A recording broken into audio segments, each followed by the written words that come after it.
Welcome to Grant's Rock Warehouse and to another Warehouse interview. Tonight, I'd like to welcome Jim McClarty to the show. He was an original member and drummer for the American rock band 707.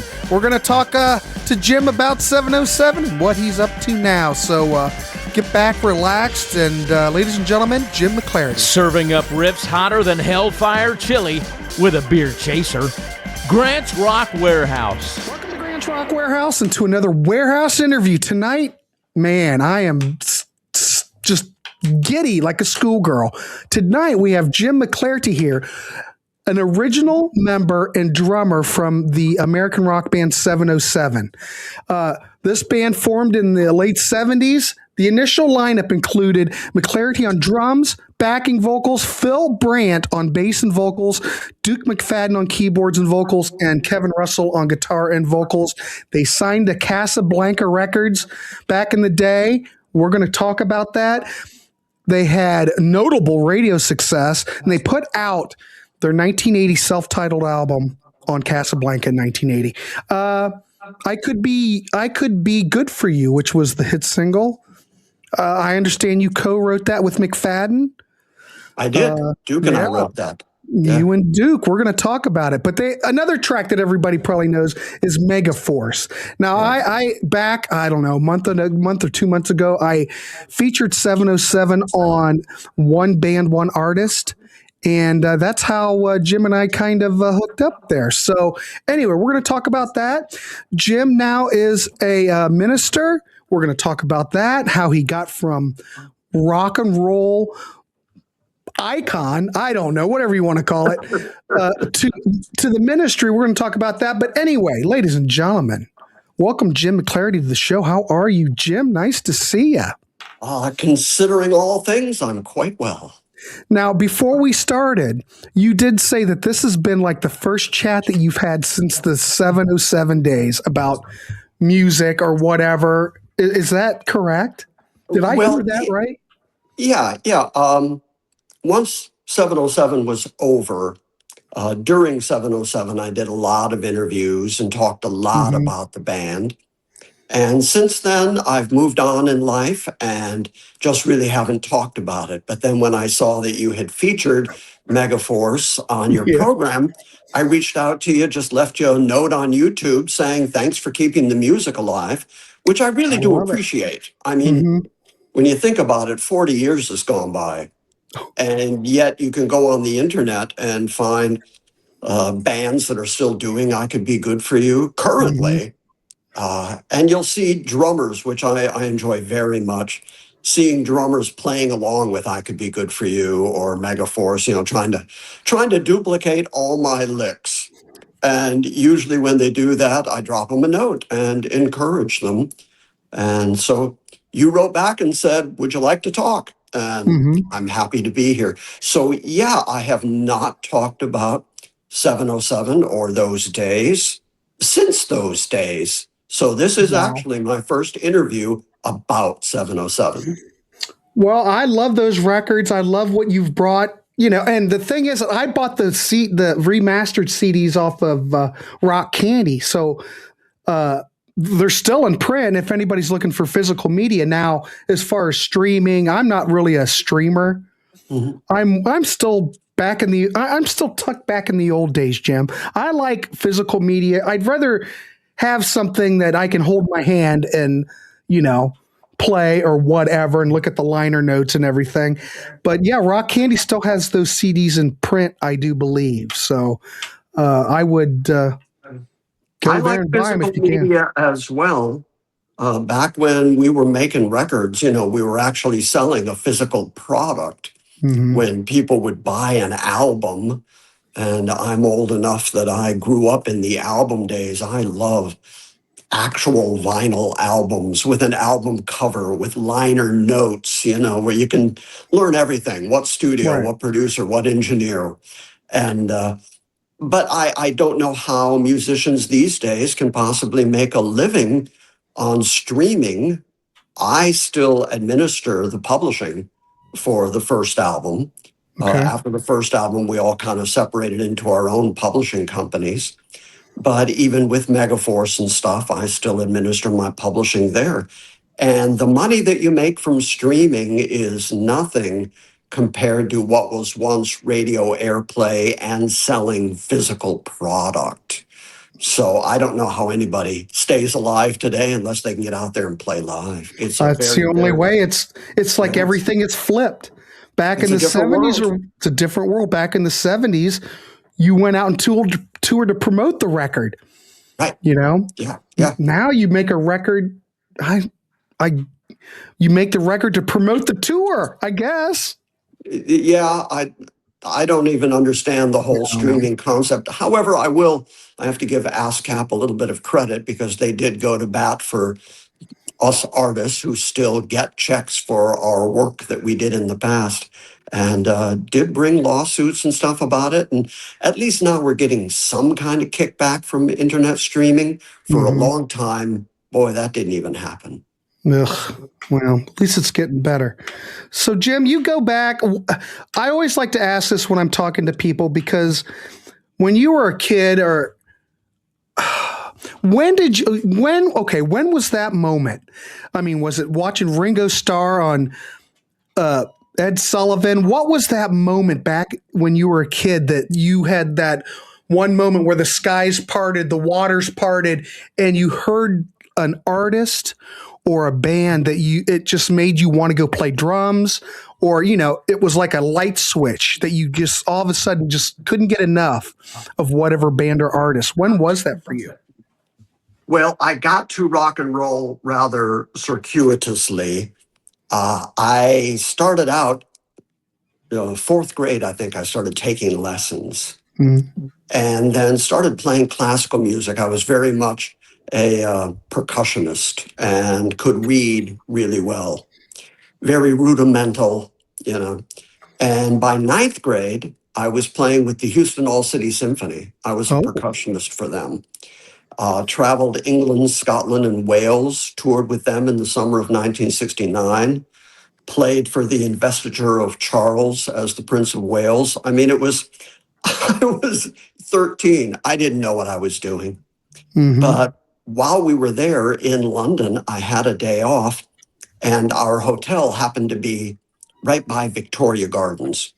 And so I walked through Victoria Gardens, ended up in Hyde Park, and that just happened to be the day that the Rolling Stones were doing their free Hyde Park concert. Right. If you see the pictures of the crowds and you see people up in the trees, I was one of those kids up in a tree watching the Rolling Stones. And so I became enamored with rock and roll right around that period. And then I got real into The Who, not specifically because of, Keith Moon's drumming, obviously, but we had toured the Premier Factory, Premier Drums, which I don't even think exists anymore. I don't know. Yeah. But we were over there in London and toured the Premier Factory, and they were building one of Keith Moon's sets there. Double bass kit with all this, paint color into it and everything. It was just gorgeous. And so I got to sit down behind it, which was overwhelming because I'm a little snare drummer, and got to sit down behind that kit. And I thought, I'm going to learn to do this. This is what I want to do. I also had a teacher during those days, Lee Waters, still know his name, who was very influential in teaching me how to play a drum set, but to play jazz. So Buddy Rich was always my hero. That's who I emulated. In fact, during the 707 days, we all kind of had nicknames for each other. And Kevin always called me Jazzbo rather than Jimbo because I just had that jazz influence to my playing. So 10th grade, my first ever rock concert. Friends invited me and I thought, okay, I'm going to go get this lineup. Mahavishnu Orchestra with Billy Cobham playing. That's the opening act. Wow, that must have made an impression. Anyway, go ahead. Completely. And I got to meet Billy later in life, which was just huge fun. Actually borrowed a drum head off him. But the headliner was Emerson, Lake and Palmer. So Carl Palmer and Billy Cobham in one night. And that kind of opened my perspective of what a drummer could do. Now, I was still up in Detroit in those days. I did high school and college in Detroit.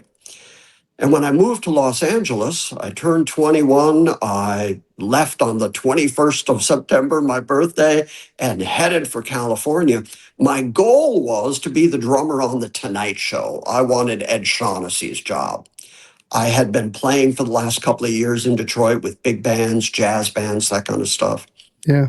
But then when I got there, well, I should back up a little bit and say, just before I left, I mean, like right before I left, on Sunday afternoons, there was this little club called the Sandbox Lounge. And musicians would gather there on Sunday afternoons and jam and play. And they were all rock players or, kind of disco funk players and stuff. And I had heard of Kevin Russell. He had heard of me. And we decided to get up and jam together. His cousin came to play bass. Kevin turned to me and went, "Funk in 5." And about 3 minutes into it, the bass player set his bass drum and set his bass down and just left. And it was just Kevin and I up there for the next 10 minutes playing, just the two of us in 5/4 time playing this funk jazz thing. We finished and Kevin said, "Boy, we got to play together more." And I said, "I'm leaving for Los Angeles. I'm playing this summer at a resort in Wisconsin. When that's over, I'm heading for LA." So cut to, I get to Los Angeles.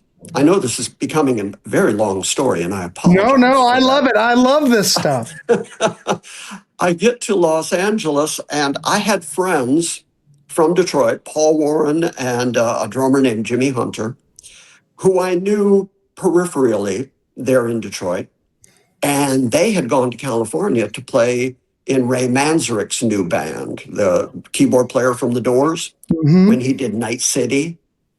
And so I was invited to go to see Night City at a private setting.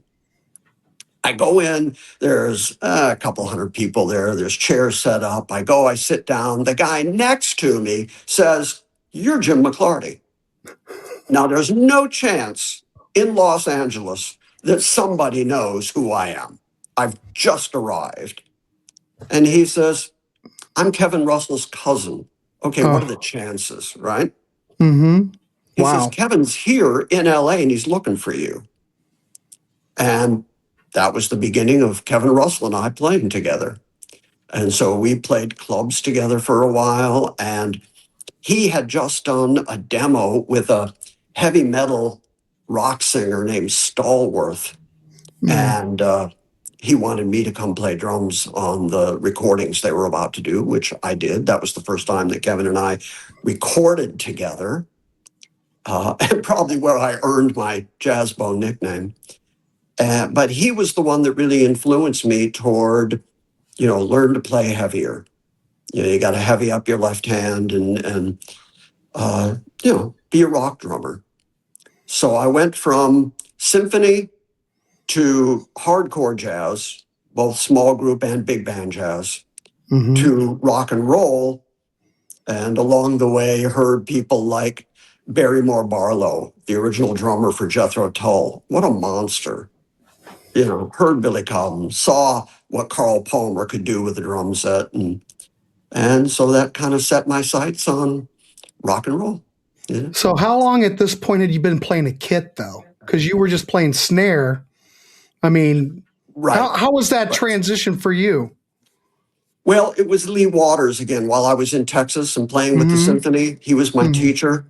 And he was teaching me to play a kit, but from a jazz perspective, not heavy playing. Right. But it was the first time that I was learning sticking and patterns outside of the center of a snare drum. And I took to it like a fish takes to water. I mean, I wanted to do it. And my parents were great. My parents always encouraged doing what I was doing. So they bought me a drum kit and put it in my bedroom, and I drove them crazy from there out. Because We've I created a had, monster. Look what we've done. We've oh, got him this kit, and look what we've done. absolutely. So I've got this drum set in my bedroom at the same time that I have a xylophone and a set of timpani in our living room. So that's the truth. Well, at least you That's had the support. You were, I yeah, mean, yeah. My parents were very patient, especially when friends would come over to visit and go, What is this in your living what is, room?" yeah, Yeah, what is our timpani in your living room? right. Doesn't every house come with kettle drums? So So you and yeah. Kevin were playing gigs in LA. Where'd you guys play? Or how did, Oh, okay, so you and Kevin are playing gigs. Then what happened after that? How did the 707 come together? Kevin was playing in Los Angeles when they're making movies. They use extras, just groups of people to be background people and stuff. Mm-hmm. And they have to kind of entertain the extras when they're just sitting around doing nothing, waiting for their scenes. So Kevin had a pickup gig where he was just going to be playing on a movie set for the extras. And the bass player on that gig was Duke McFadden. And so Kevin asked me if I wanted to come. And he said, Jack White. I knew Jack from Detroit.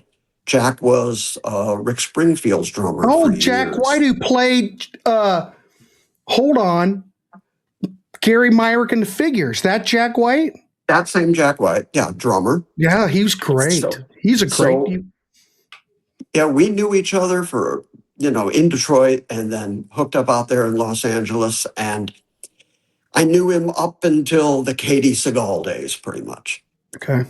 I knew him back when he was married to a solid gold dancer. My goodness. Anyways, so he was the drummer on the gig. And Duke was just playing bass, not keyboards. Duke played guitar and bass and keyboards. And Kevin and Jack got bored, of course, as you do on a gig like that. So I played a little bit. And it was all just top 40 makeup stuff, Mm-hmm. So that got Kevin and I kind of interested in talking more to Duke. I had a 4-track recording setup in my house, this little dive house I was living in Los Angeles.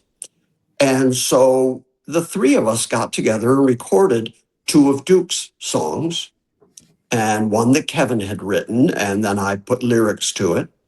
And that was the first time that 707, the three of us, recorded. I was living with Phil Bryant, and Phil was out there gigging and stuff too. So Man. there was just a top 40 club gig that Phil and I were playing. Kevin came to see us. Kevin and Duke and I had been writing together and playing with different people. We had different bass players. We had people, I don't know if you know the name John Kolodner. He was a big Mm-hmm. deal at Atlantic Records and with Yep. Foreigner and stuff. He had a friend that he had put with us to be the bass player for a while. He liked our band and wanted to give us a player, and but just nothing clicked, nothing worked. And so at that club gig, Kevin went up to Phil and said, "When are you going to get serious and come join us?" And Phil said, "When's rehearsal?" And, and boom, the band is formed. Oh. So we continued playing club gigs to make money so that we could rehearse 707 at Mm-hmm. SIR, at Studio Instrument Rentals. We'd rent a room there, Mm-hmm. and we would write and play and write and play. Finally, we got ourselves some management and started auditioning and playing for record companies. I got to meet, by the way, the A&R guy from Columbia Records during that period was Bobby Colomby, who was the drummer in Blood, Sweat, and Tears, one of Okay. my drumming heroes. And so anyway, we just kept auditioning. We got out and started playing. For a little while, we held a couple of attendance records at some of the clubs in Hollywood. We kept building up a following. So where did you play? What clubs were you playing there at that time? Do you mean pickup gig, top 40, or Well, no. When you 707? were like were you playing like the Whiskey, or were you playing, what clubs were Yes. you playing in LA? In LA, the 3 primary places where original bands could play and potentially get seen and signed were the Starwood, which is where we Mm-hmm. got signed. Okay. The whiskey, of course, Mm-hmm. and Madame Wong's, which there was one down in Santa Monica, I think, and one downtown. Yeah, I think the motels Yeah, used to play there a lot. Well, yeah, you know, a lot of those LA bands, they all kind of played around, you know. right. Uh, And you're just what trying about to the get Starwood? seen. You're just trying to get noticed, you know. And then like when Capitol signed the Knack, and when because Mm-hmm. they were a local band, and I had seen them a couple times, like at Madame Wong's. When the Knack got their record deal, and that first record went so big, record companies then have to kind of offset some of that money that suddenly come in, so that they don't have to pay the taxes on it. Mm. So they sign bands that they just kind of figure they're not really going to do anything with, just so that they can give them Well, an upfront kind of loser deal, you know, to lose mhm. money. So we had Capitol Records come and listen to us and look at us and get interested in us. And we were like, I don't want to be a Knack write-off. I don't think we want to do that. Did you know that that's how things worked, or is this something that you figured out later in life? I mean, you We know, when had you were what? How old were you at this point? 22. 22. You're a kid, pretty much. You Oh, guys are all kids. yeah. I mean, could you see the writing on the wall that they're just going to sign somebody and not really put you as a priority or anything? I had seen the trend. It was Okay. something I was guessing. Here, I'll give you a perfect example. I've got an example right here. Go ahead. You give me your example. I'll give you an example. Okay, good. Uh, I went to the Starwood, one of the first times I'd ever been at the Starwood. I went to the Starwood to go see Night City. Mhm. The opening act for them was a bunch of kids from Pasadena with a lead singer who seemed to think he was Robert Plant. It was Van Halen. Mm-hmm. And they were just a local bar band, you know. Yeah. Uh, and so when they got signed to Warner Brothers, which kind of surprised me, I remember reading it in the LA Times and going, wait, what? Because you Uh, saw them and nothing appeared to you that these guys really had anything. no, no. Just Oh, another bar band. yeah, Yeah. absolutely. Yeah. I didn't know that Alex and Eddie were brothers.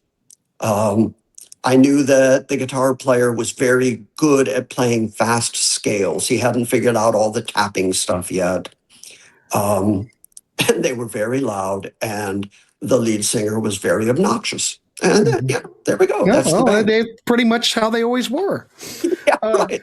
But then but they became, and I agree with it, they became kind of the face of rock and roll. I yeah, remember when Rolling Stone put them on the cover and said, if you hate Van Halen, you're wrong. Because they were kind of like the last bastion of just having fun, good old rock and roll.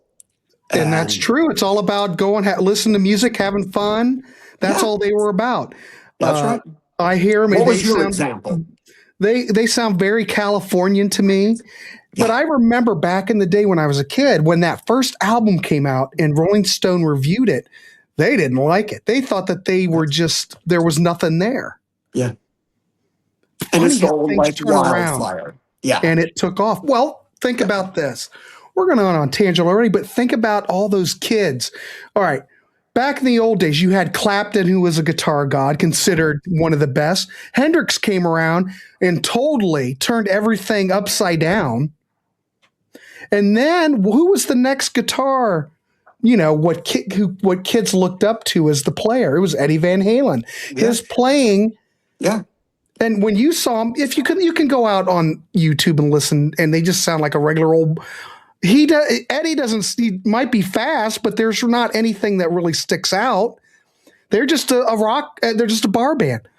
But man, what he ended up, you know, how he grew in that yeah. first record and the way he was playing, Right. kids were just blown away by it. It turned the whole guitar community upside down, much like Hendrix. Hendrix still absolutely brilliant, you know.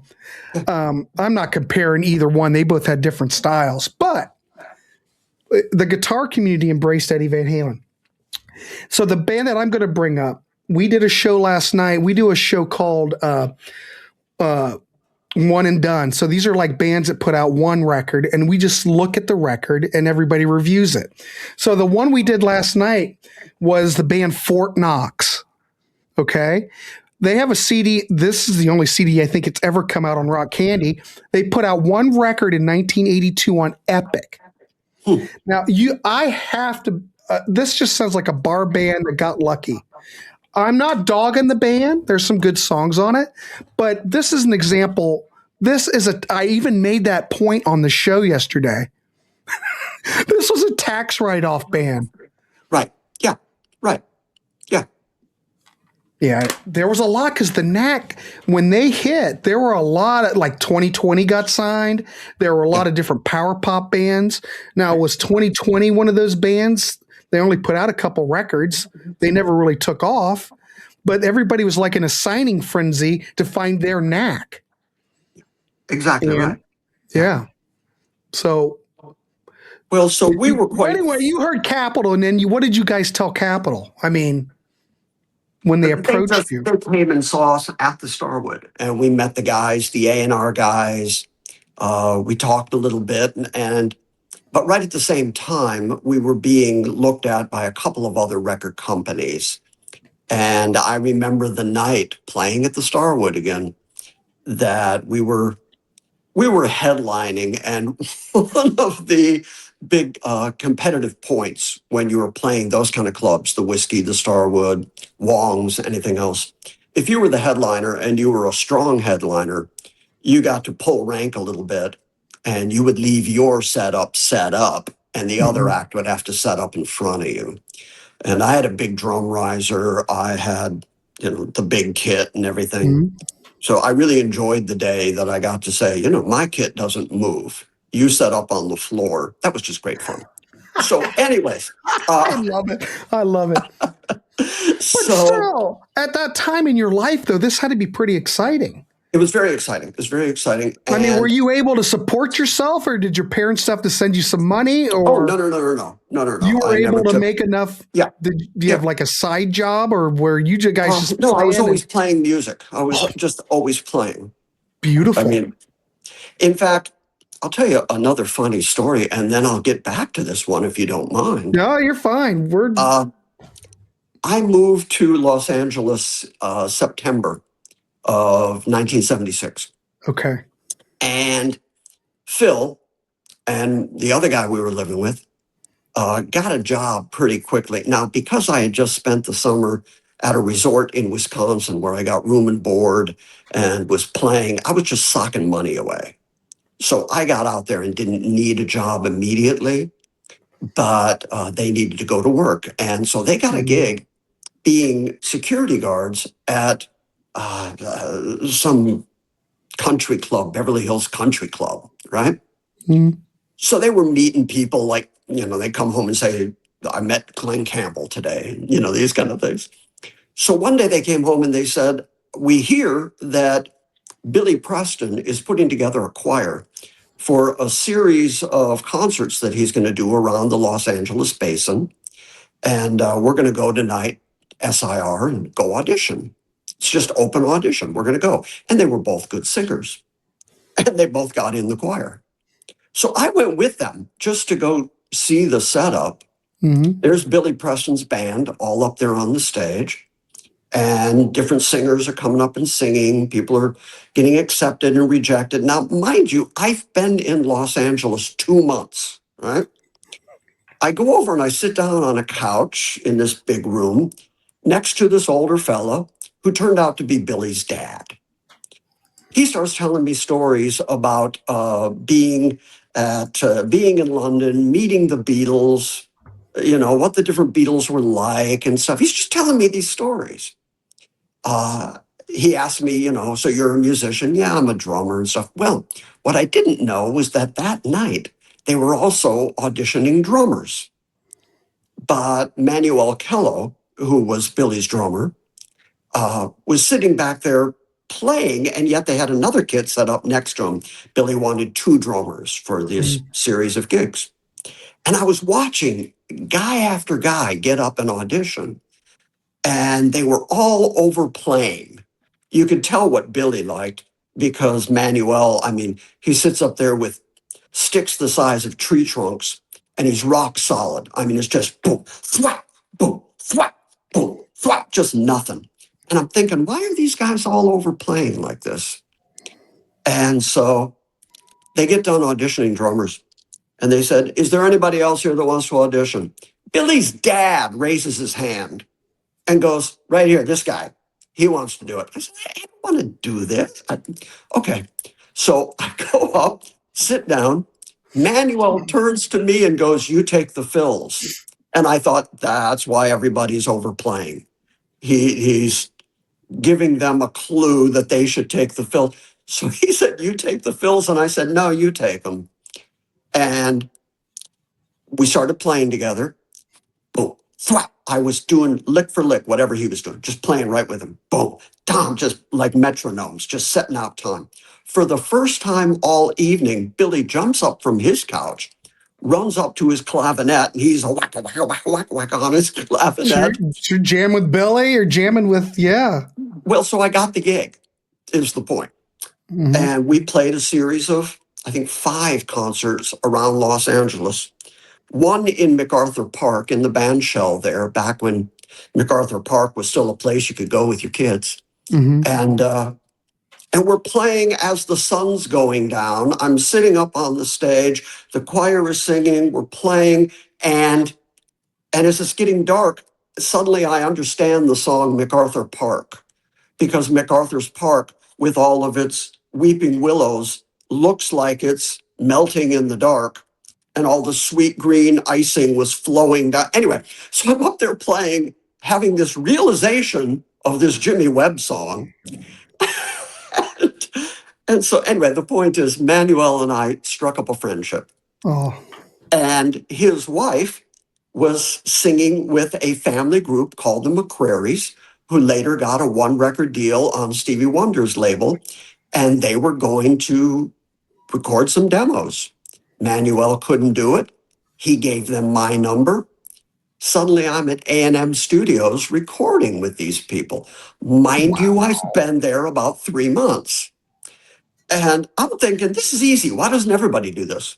Why doesn't everybody Yeah, this doesn't happen. Jim, this doesn't happen for everybody. But I thought it did. You know, you go to LA and you get noticed, you know.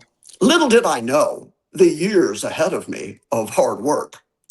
But I had those great experiences early on where I was just so enamored with the ability to play music and meet people that I never wanted to do anything else. I just wanted to play music.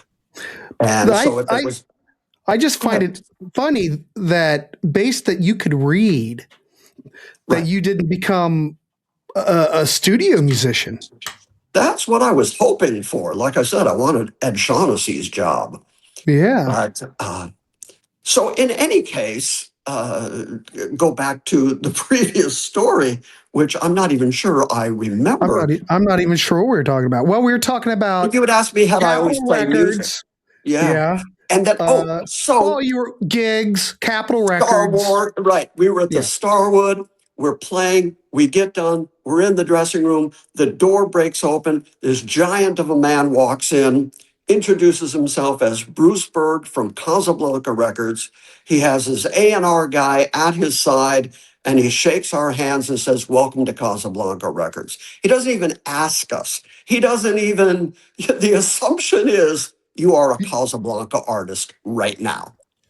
And that was great. That's how we got on Casablanca. It was like, well, here we are. We're getting a record deal now. So you were cool with that? We were good with that. That's primarily a disco label, and Kiss's label. Well, you had Angel was on that label. Yeah. There's a band out of Hudson Valley called Trigger. I don't know if you ever crossed paths with the band Trigger. They were on Casablanca. They put out 1 record, and that was it. Yeah. Probably They did record a second record, but then Casablanca went through that thing where I think they got What I'm not sure. You might know what year that was when Casablanca, when they got taken over by Polygram or something. We got caught up in that. And and they got eliminated. Yeah. They were one of those bands that got eliminated. Yeah. Well, we quite nearly were too. Okay. So our first album comes out. Good For You is working up the charts at the very time that Polygram is taking over Casablanca. Okay. We have a big record. I mean, it's number one in Detroit. It's doing big things in Denver, Colorado. It's doing some major markets are getting some real good movement on our record. We can't get any support. Then we pick up the REO Good Trouble tour. We're now what's that? 82? That's like 82, I think. The summer of 81 into 82. Well, summer of 81 would have been that first one. Because then we picked up, no, it was the High Infidelity tour. I'm sorry. Okay, we did so the that's High Infidelity tour. And then we did part of the 81, Good Trouble tour the next year. So you were right, 82. Well, if you were going to be on an REO tour, the High Infidelity tour would have been the one to be on as far as exposure. Yeah. All right, there you go. Awesome. So we're on the biggest tour of the summer of 81. We've got a single that's doing really well. In fact, when we played McNichols Arena in Denver, Keep On Loving You was number one. We were number two. And we can't get any support. The record company completely drops the ball. Because of the Polygram thing? Yeah, absolutely. So you probably lost. It's kind of like the Matthew Sweet thing. Matthew Sweet had signed A&M. They had a big changeover in management, and the people that championed him were gone.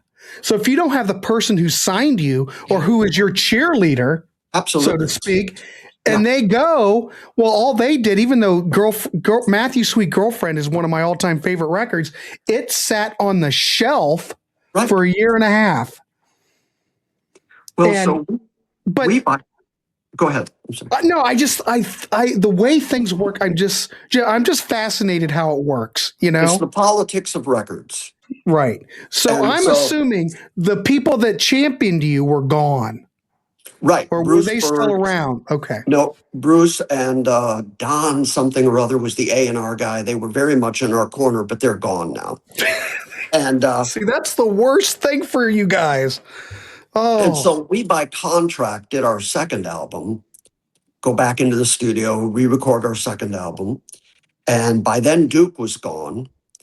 And we had a temporary keyboard player who was the one that did the TV stuff with us when we did Mike Douglas and we did Solid Gold and we did Midnight Special. And we had a keyboard player playing with us.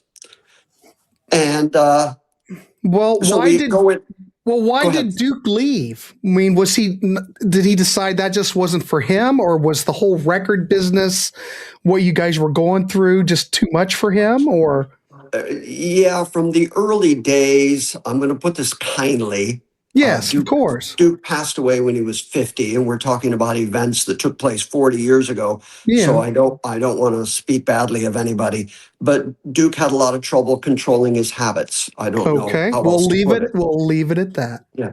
And let me also say, I mean, that was a problem. People keep asking, why did 707 break up? What happened? And it turns out that the combination of alcohol, cocaine, and ego is just a really bad combination. And being in LA during that time period? Oh, yes. I can only imagine when, and if being on tour with bands like REO. REO liked to have some fun. Yes, they did. Yes. And that darn near, that took its toll on the band, as we know. Absolutely. It took toll on a lot of bands. But yes. And some of us lived to tell about it. But the Starwood, right? Wasn't that drug dealer the guy that he was like a drug dealer who owned that, I think. So the stories ran, but I'm going to tell you, I don't know if I can say this. I'm not saying that you saw anything there. I'm just saying, but it was corruption. It was always there. It was everywhere. Yeah, it was everywhere. In fact, one time in our dressing room, I can't say the name. I don't want to get sued. No, don't say name. But there was one of the leading dealers at the time, backstage there, was an ex-child star that, sort of everybody knew. Mm-hmm. And if you think about it, you can probably think of his name.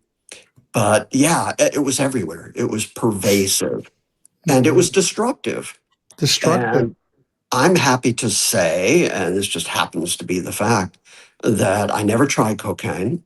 I knew a guy who was a big time coke dealer who told me everybody who does coke believes they have it under control. But if you've done it once, you've lost control. And so, yeah, and I've never been drunk. That just wasn't my thing. My thing was being able to play really well. And so I didn't want to do things that destroyed my coordination or my ability to play. Right. Now, I won't say that I was immune to the ego problem. That did get a hold of me for a little while when I started believing my own press. But anyway, we left the story out. See, everybody, this is how the Warehouse works. Everybody knows how this damn channel runs. Jim, we go on tangents left and right, but people love it. I'm glad to hear it because I keep wandering off. No, it's fine. We're just talking about it's just the way it was then, and yeah. I find it all fascinating. But I'm glad that you were able to make it out on the other side without intact. Because you, like you said, some people didn't make it out intact. Some didn't. Duke didn't. Duke died. Unfortunately, that's too bad. And he was, he and I were a really good songwriting team. Yeah. And so it was a major loss for me. Yeah, I bet. All right. So we did our second album. The second album. We're at the second album. We're back at the second album, kids. Yeah. All right. And we're out touring again. We pick up REO again. There's no product in the stores. We actually, a local promoter picked us up, took us to a record store where they had been, announcing that we were there selling our albums and stuff. People were picking up our first album and bringing it to us to sign, and they couldn't find the second album anywhere. And so that album did nothing. We were in the middle of recording The Bridge, which was our third album, when we decided we got an offer to see if we wanted to go to Boardwalk Records, which is where Neil Bogart, Bruce Byrd, all those guys who were pulling for us, they had started Boardwalk. So we got caught up in all the wrangling and the lawyers and all that stuff. And sure enough, finally Megaforce came out on Boardwalk Records. And Boardwalk had like Joan Jett and, a couple other rock acts. So we felt good about that. And we had those people in our corner. The single Megaforce comes out. Oh, by the way, I mentioned to you that I have a piece of memorabilia that I pulled out of the closet for you. Mm-hmm. So there's my Megaforce hat. Nice. Look at that. I thought you might like that. Man, that means business. That's pulling it way back. That is. That's incredible. The single, we were in there writing, getting ready to record our next album. The label wanted us to have a lead singer. We were auditioning lead singers. George Tutko, the engineer, knew this guy from Illinois who was Kevin Chalfant. Chalfant came and sang for us, and we were like, yeah, that's the guy. If we got to have one identifiable voice, he's it. Little did we know that once the Megaforce album came out, or the single came out, that people would rush to the record store to get the new Journey single because he sounded so much like Steve Perry. And that was big. That's a big deal. It worked for us and against us. But anyway, we heard through Casablanca, because they were putting the film Megaforce together, they were financing and stuff. And so Bruce Byrd wanted us to write some music for the movie. Hal Needham, who had done, big movies, Smokey and the Bear, all these Burt Reynolds movies and stuff. So we felt confident, that, yeah, if we can attach ourselves to that movie, this will be great.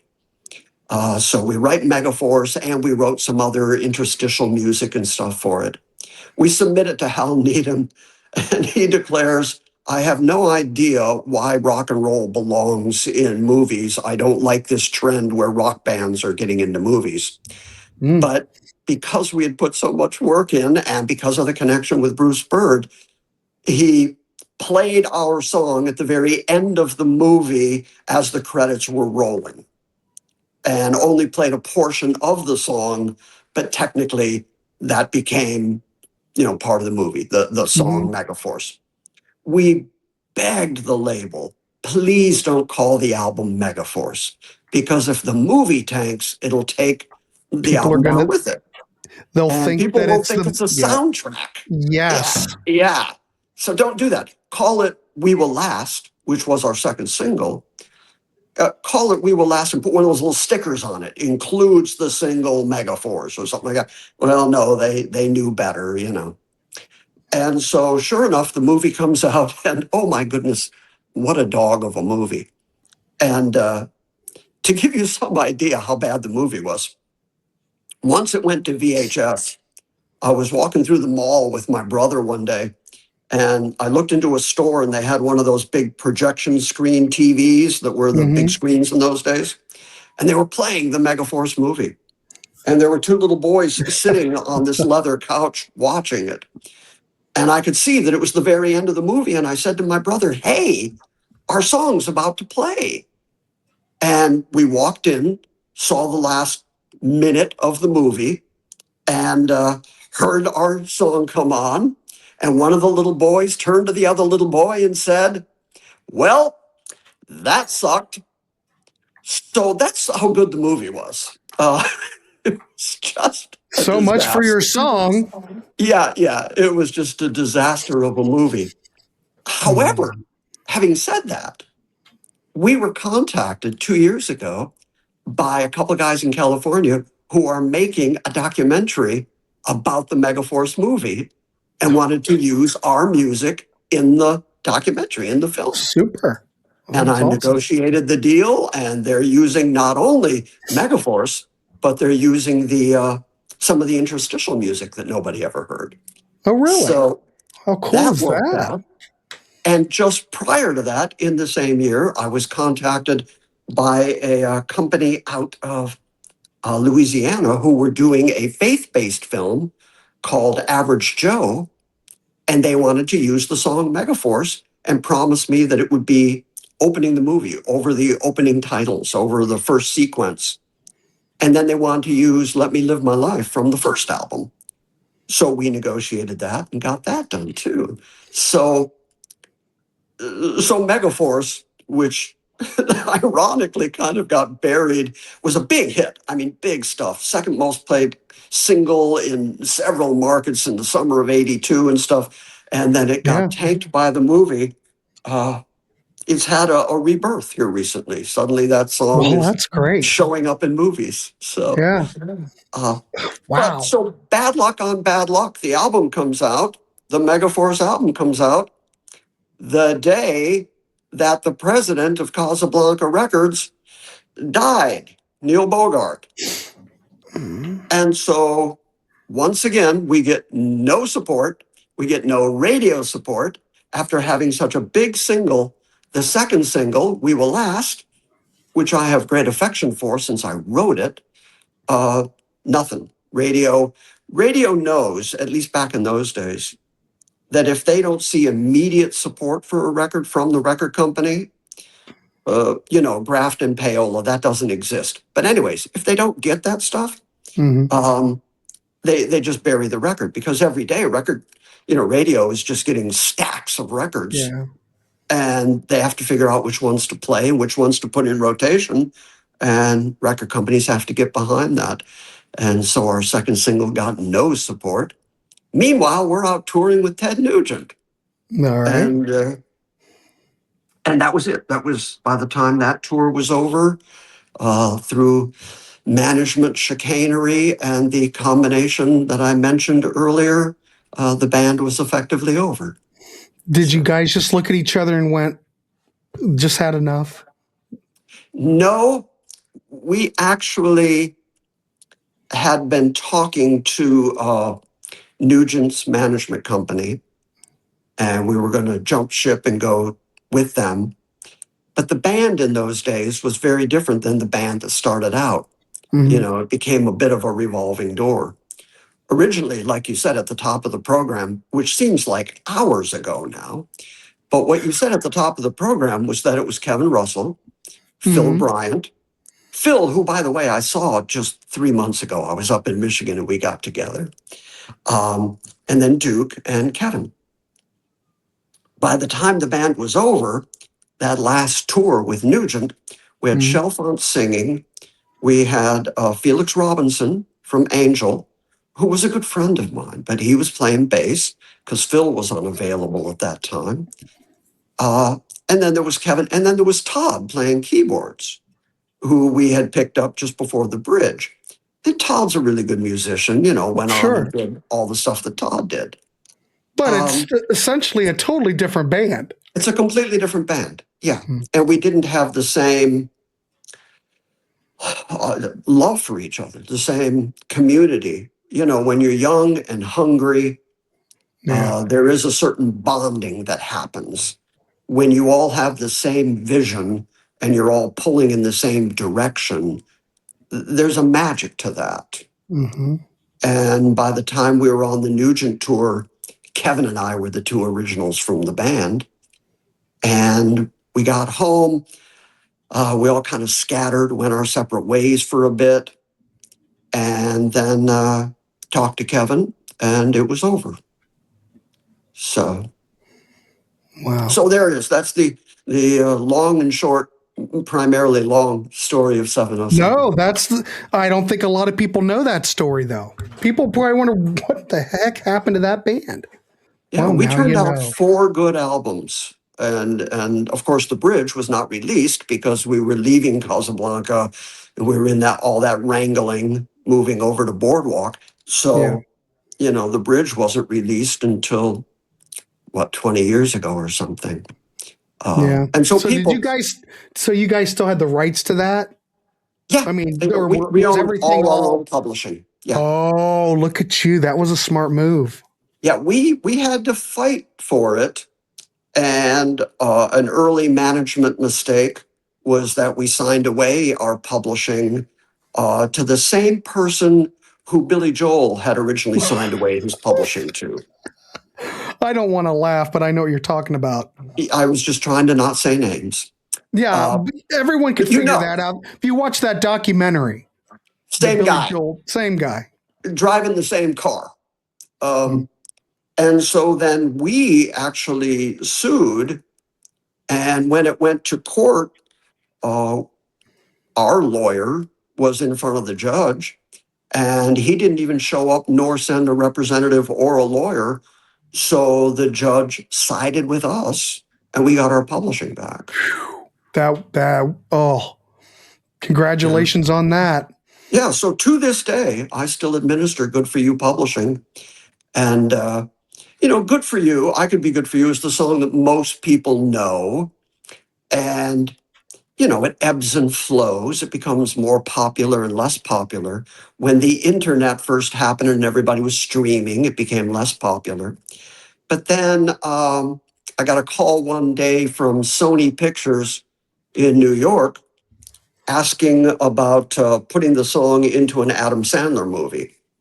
Originally, they said, we want to place it in a movie. And I thought probably some Dolph Lundgren B film, Dolph Lundgren. I was like, all right, what movie? And they said, well, it's the new Adam Sandler movie. And I thought, well, Sandler sells pretty well. Yeah. So Grown Ups, that movie, which is still getting, TV airplay and stuff.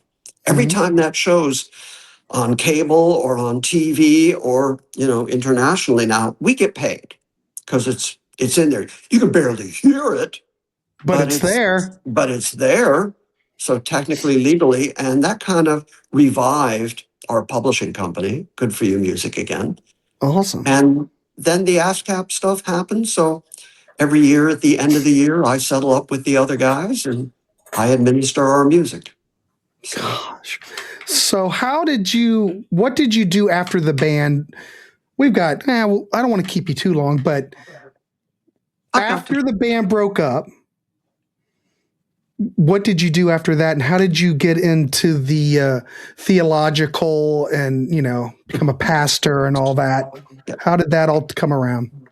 Well, I was raised a Christian kid, marginally. Mm-hmm. At least I was in a family that went to church. And I like to say that during my college years, I sort of lost my faith and then sold my soul to rock and roll for a while. Well, yeah. Yeah. And so I was in San Francisco and the band was still together. It was Easter of '82.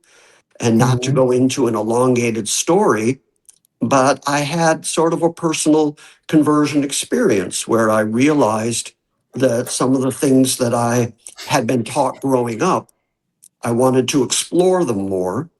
I had been reading a lot of esoteric religious stuff. I was just looking for anybody that had answers. And I think that's an aspect of fame. I had marginal fame. Thanks for referring to me earlier as an icon. Well, not even, but hey, maybe after this show, you'll become a rock icon. I don't know. Oh, yay. Finally. All these years, or during those years, you start believing your own hype. And you're surrounded by people who will do anything for you and give you anything if you'll just get up on that stage and play again, because everybody gets paid if you get up and do it again. And so after a while, you start giving into the vacuousness of selfishness and ego. And so I was looking for answers. I wanted something. There had to be something outside of me. I knew that I couldn't be the know-all and end-all of everything. Right. So, converted back and then moved back to Los Angeles. I was living in San Rafael at the time. Moved back to Los Angeles, got involved with a church there, and eventually served a 4-year internship at that church. Moved here to Middle Tennessee when my son was born, some 37 years ago now. Moved here to Middle Tennessee, just outside of Nashville. Have planted myself here and got involved in a church here and just continued studying and learning and reading. And then I was asked if I would do some teaching. And so I started teaching some classes and originally just, small group stuff. And it just kind of grew from there, blossomed from there. And the first time that somebody referred to me as their pastor, it shook me up. I didn't want to do that. I was comfortable with the idea of being a teacher, but pastoring means actually getting into the messy stuff, dealing with people. And let's be honest, that can get ugly. I'm surprised they didn't refer to you as a rock icon, because that's where I would have went. I'm shocked, I tell you, shocked. Come on. That's my first number one go-to, be rock icon. That's right. Anyway, so that just led to where I am now. We were actually just a small group meeting in my living room for Bible studies on Tuesday nights. That group decided they wanted to stay together and they wanted me to keep doing what I was doing. Eventually, we bought land and bought a building, and I have been the pastor of Grace Christian Assembly, GCA, here in Smyrna for the last 25 years. Wow. And I love theology. I told my wife the other day, I said, there are two things in life that I ever loved: drumming and theology. And I'm very, very fortunate that in this life, I've gotten to do both at a reasonably high level. And people don't get to do that. Now, in retrospect, I realize that the fortunate things I got to do, people don't get to do generally. And I'm so grateful. I'm so thankful that I got to do that, live to tell about it, and then pursued more intellectual pursuits and Yeah. more theological pursuits. So, do you mind if I say our website for the church? Please, if there's any links you want me to promote, I'll We have promote a it right now. Go ahead. Yes. we have a phenomenally active website that has been around now for the 25 years that I've been. It has thousands of hours of free MP3 teaching in our archive. And the website is www.salvationbygrace, all one word, Okay. salvationbygrace.org. And it's been, in many ways, a godsend for us, being able to reach out beyond just our walls and our borders. And so we had a woman come visit us 2 weeks ago who's a listener from New Zealand. So that's what the website's been doing for us. Yeah, So you've got to have that. Yeah, I'm glad to see everything worked out. it did. It did. And once upon a time, I believed that things were working out in the rock and roll years. I believed it was working out because I was just that headstrong and just that good at what I do. And now I'm glad that before my life is over, I've come to recognize that it was all God's goodness and grace to me and none Yeah. of my own doing. I certainly got lost in the woods of my own ego there for a while. Well, so did a lot of other people. So you weren't True. alone. But I think you were smart enough and grounded enough because you could tell that it was just all, you know, It's smoke and mirrors. smoke and mirrors. There's Yeah. a lot of egos where you were hanging out, and that whole scene. You have to be. I think you have to have the right makeup to handle it. And I think you were able to. You could be in it, but you could also see yourself outside of it and not get wrapped up into all that. I know you had a bit of an ego thing. I get it. You're in a band and you're going up and you're going up and things are looking up. Yeah. And I know, you told that gentleman, you're going to have to set your drums up in front of mine. So That is true. knew things were on the up and up. Yeah, but you also assumed he was a gentleman. Well, I'm just assuming he was. He was a punk kid. He can set up down there. So. Punk kid. Don't set your drums up. All right, cool. Well, I think we can wrap. We went an hour. I think this absolutely fascinating. I could do this for another hour. Well, I enjoyed the questions. I was happy to think back and talk through those things. There are so many stories, tour stories, and boy, the politics of touring and who gets what lights and all the stuff. I just can't imagine. I've never ever got that close to the flame. Yeah, well, I got close enough. Jim, the biggest thing I ever did was I was in a band called Tall Water. In 1984, we played the Songbird Center in Mansfield. I was playing rhythm guitar in the band, and we opened for, it was me, and then Mark. No, wait a minute. Let me think about it. It was Tall Water, then Rosie, which was a local Columbus band, and then Willie Phoenix, who was another. He's originally from Marion, Ohio. He's been in Columbus. He's still playing today. And then after that, it was Mark Farner. Oh, okay. And then after Mark, it was Donnie Irish and the Cruisers. How about that? And that's the closest thing. And then, during that whole show, I mean, we had dressing rooms and all that. It was a fun gig. And I remember just standing out at the side of the stage during Donnie Irish and the Cruisers set and thinking, wow, now that is one tight band.